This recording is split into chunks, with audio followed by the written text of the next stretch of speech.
আসসালামু আলাইকুম। গত বুধবারে আমি কিছু গরু কিনেছিলাম, আপনারা জানেন। তো এই গরুগুলোকে আপনারা ওজন করে দেখাতে বলছিলেন। তার মধ্যে একটা বড় গরু ছিল, যে গরুটা এখন আসতেছে।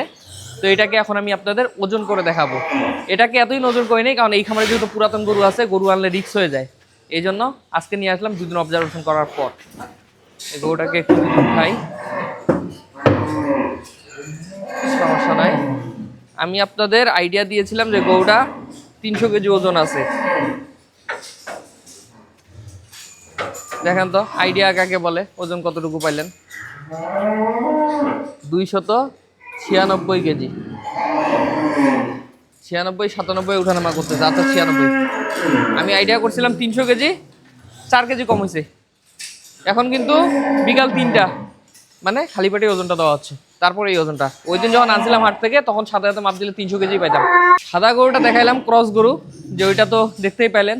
300 কেজি ওজন, 98,000 টাকা। তার মানে কত টাকা কেজি পড়ছে নিজে হিসাব করুন, খুব বেশি পড়ে নেই। 320-30 টাকা কেজি পড়তে পারে। যাই হোক, তো আপনারা এখন বলতে পারেন যে ভাই, আপনি এত কম দামে গরু কিনতেছেন, আবার গরুর তো দাম বেশি, কীভাবে কিনতেছেন? তো আমি আপনাদের দেখাই যে ওটা কিন্তু কুরবানির গরু না, এই জন্য এটা কমে পাইছি। এখন দেখাবো কুরবানির গরু কেমন দাম। এই যে এটা হলো আমার 51,000, মানে 1,51,000 টাকার কেনার একটা লটের গরু। তো এটার ওজনটা এখন মাপ নেই। এটা দাও তো, এটা দাও। এটার দাম কিন্তু 75,500 টাকা। তো 75,500 টাকার গরুর ওজন কতটুকু হয় ওইটা এখন দেখেন। এতক্ষণ দেখলেন 98,000 টাকা ক্রস। দেশি গরুর কেমন দাম, এই আইডিয়াটা এখন দেন। এই যে আসেন দেখেন, 162 কেজি।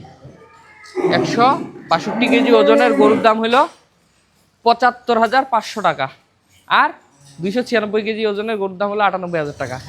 এটা দেশি, এই জন্য দাম বেশি। এটা ক্রস ছিল, এই জন্য দাম কম। কারণ এটা কুরবানি হবে 2 দাঁত, আর এটা দাঁত হয় না, এটা কুরবানি হবেও না। তারপর এটা ক্রস, কুরবানি 6 মাস পর বেচতে হবে, কাজে ওটার দাম স্বাভাবিকভাবেই কম। আর এটা যেহেতু কুরবানির জিনিস, এটা স্বাভাবিকভাবেই দামটা অনেক বেশি।